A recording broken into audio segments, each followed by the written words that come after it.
Bom dia, mais uma manhã com Deus, priorizando a palavra de Deus, e nesta manhã do dia 27 de outubro, nós vamos meditar de Marcos, do capítulo 7 ao capítulo 10, e que a paz do Senhor encha o teu coração nesta manhã. Jesus e a tradição dos anciões e o que contamina o homem. Aqui nesse episódio, os escribas, fariseus, eles vieram a ter com Jesus. E aí, aqui nesse episódio, eles começaram a olhar e ver como se comportavam os discípulos. E aí eles começam a interpelar Jesus, né? Tanto fariseus quanto escribas, no versículo 5, por que andam os teus discípulos por que não andam os teus discípulos em conformidade com a tradição dos anciões, mas comem eles com as mãos por lavar?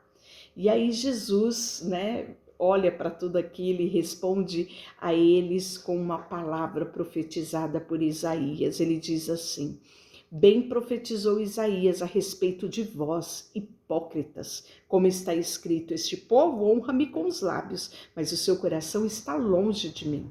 E vão e me adoram, ensinam doutrinas que são preceitos de homem. Tá lá, esse texto está em Isaías 29, versículo 13. Negligenciando o mandamento de Deus, guardai tradição de homens. E aí nós vamos ver que Jesus fala: e assim jeitosamente rejeitam os preceitos de Deus para guardar as vossas próprias tradições. Pois Moisés disse: honra o teu pai e a tua mãe. Quem maldisser o seu pai e a sua mãe, seja punido de morte. Está lá em Êxodo, né, capítulo 20, 12, está em Deuteronômio 5, 16, Êxodo 21, 17 e também em Levítico 29. Então, Jesus olha para a observação deles em relação ao discípulo e vai pegar, por exemplo, um princípio importantíssimo, que é a honra do pai e a mãe, né? Que Jesus fala disso muito no Pentateuco. E isso era algo que o judeu deveria ter como prioridade. E aí Jesus olha e fala assim: vocês estão tão preocupados com tradições de lavar as mãos, né? E aí vocês deixam de cumprir princípios muito mais importantes, né? Esta é a fala de Jesus aqui com esses escribas, com esses fariseus. E aí nós vamos ver, ainda nesse capítulo, a mulher Cirofenícia. No capítulo 7, versículo 24, levantando-se dali, partiu para terras de Ciro e Sidom, e tendo entrado numa casa, queria que ninguém o soubesse. No entanto, não pôde ocultar-se, porque uma mulher cuja filhinha estava possessa de espírito imundo, tendo ouvido a respeito dele, veio e prostrou-se-lhe aos pés. E esta mulher era grega, né, de origem cirofenícia, e rogava-lhe que expelisse de sua filha os demônios. Mas Jesus disse: deixa primeiro que se fartem os filhos, porque não é bom tomar o pão dos filhos e lançá-lo aos cachorrinhos. Ela, porém, respondeu: sim, Senhor, mas os cachorrinhos debaixo da mesa comem das migalhas das crianças. Então lhe disse: por causa desta palavra, podes ir, o demônio já saiu da tua filha. Como eu aprendo com a humildade dessa mulher cirofenícia? Não era uma mulher cristã, não era uma mulher judia, era uma mulher cirofenícia, né? Era uma mulher que Jesus não dá muita atenção a ela, né? Jesus fala para ela: olha, eu vou me preocupar com o meu povo, né? Eu vim para pregar a eles o reino de Deus, é com eles que eu tenho um compromisso. Em síntese, foi isso que Jesus falou, né? Olha, eu não vou tirar, né, o alimento da mesa daqueles que são de direito para dar aos cachorrinhos. Olha a expressão que Jesus usa, não é? E até parece aos nossos olhos humano, injusto, insensível Jesus. Mas a situação aqui mostra-nos quão surpreendente é o desfecho dessa história, porque a atitude desta mulher foi uma atitude de humildade, de rendição, né? E ela expôs a sua situação. Já pensou uma mãe dizer: Senhor, meu filho está terrivelmente endemoniado, né? Era uma filhinha, né? Não, talvez tenha sido uma criança aqui. Imagina, isso declarava a omissão dela como mãe para que a filha chegasse numa possessão demoníaca desse jeito aqui, mas ela não se importa com o que os outros vão falar. Ela nem mesmo importou com a forma, né, que Jesus tratou ela. Ela continuou humilde, tendo a certeza que ela seria atendida no pedido dela, e ela insiste, e Jesus olha para tudo aquilo, e diante da posição dela, o milagre acontece na casa dela, alcançando a filha dela. E aí tem a cura do surdo e gago, né? No capítulo 8, a segunda multiplicação de pães e peixes, né? Relatamos isso também lá em Mateus, aonde, né, nós vamos ver que ordenou ao povo que se assentasse no chão, né? Jesus estava ali ensinando a tantas pessoas, e até os discípulos queriam que Jesus despedisse todo aquele povo, né, para ir embora. E aí o texto fala que os discípulos de Jesus: quantos pães você acha que vai fartar essa multidão aqui no deserto? E Jesus simplesmente pergunta: quantos pães tende? E eles responderam: 7. Ordenou ao povo que se assentasse no chão, e tomando 7 pães, partiu, e tendo dado graça, deu aos seus discípulos para que estes os distribuísse, repartindo entre o povo, né? E tinha também alguns peixinhos, e abençoando, mandou este igualmente fosse distribuído. E comeram e fartaram-se, e dos pedaços restantes recolheram 7 cestos. Olha que coisa extraordinária, né?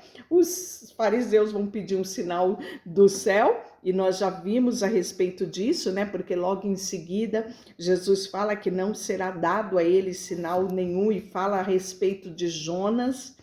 E logo em seguida vem falando do fermento dos fariseus, né? Que Jesus fala a respeito disso, alertando os discípulos.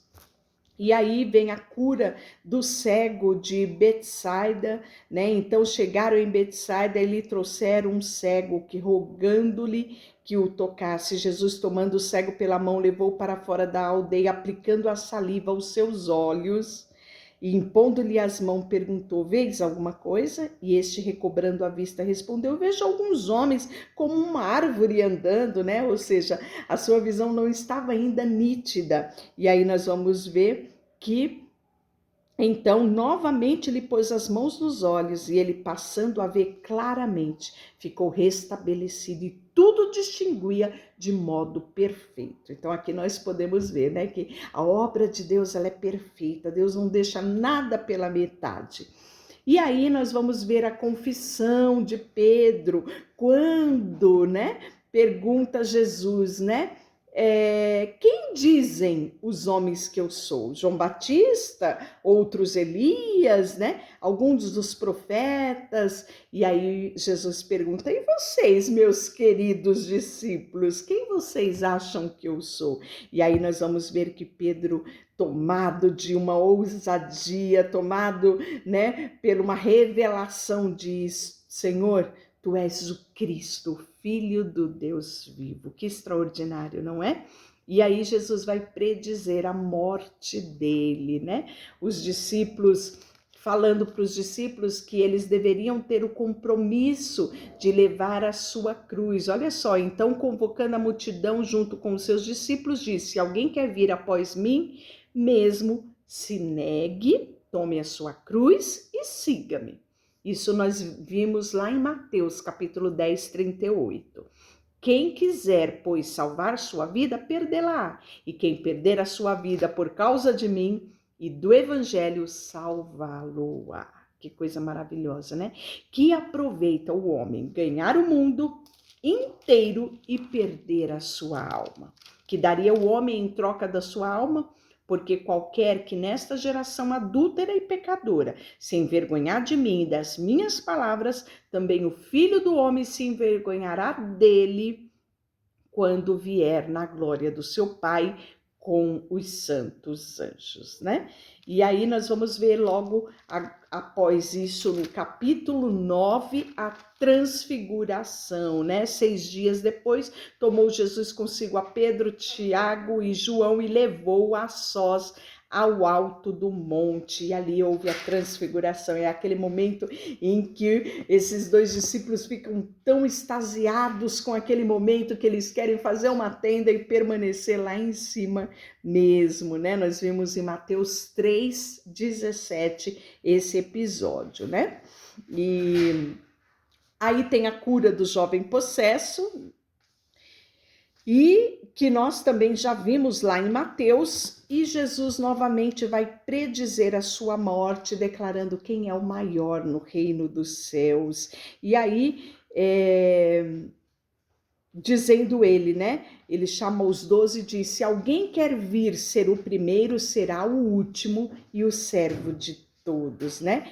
E aí ele pega uma criança, coloca no meio deles, né? Toma essa criança no braço e diz: qualquer que receber uma criança tal como esta em meu nome, a mim me recebe. E qualquer que de mim receber, recebe a mim e mais aquele que me enviou, né? Nós vimos isto lá em Mateus capítulo 10, versículo 40.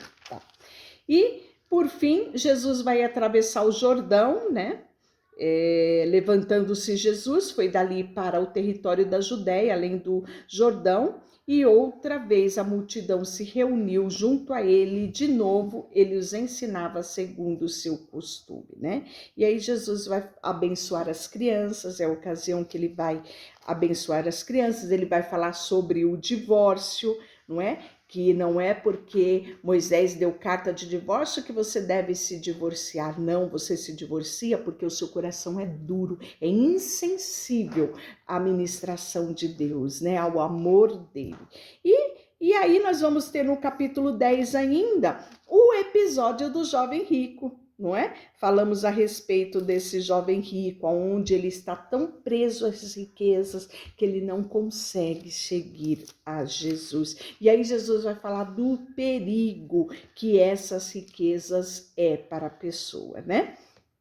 E, por fim, nós vamos ver os filhos de Zebedeu, que também nós vimos lá no texto de Mateus 23, onde aquela mãe pede para que um sente à direita e outro à esquerda, e Jesus disse: não, isso não compete a mim, né? E nós falamos que essa mulher, ela foi ousada, querendo o melhor para os filhos dela. O que é melhor para os nossos filhos? Estar junto ao nosso Senhor, estar junto de Jesus, caminhar com Jesus. E esta mulher, ela foi, sabe, muito sábia em relação a isso, apesar que aos olhos dos discípulos, né, eles não gostaram muito desse pedido da mãe de Tiago e de João e recriminaram ela, né? Deixa eu orar por você. Senhor, nesta manhã colocamos diante de Ti a nossa vida, o nosso coração, tudo que temos e tudo que somos, e queremos continuar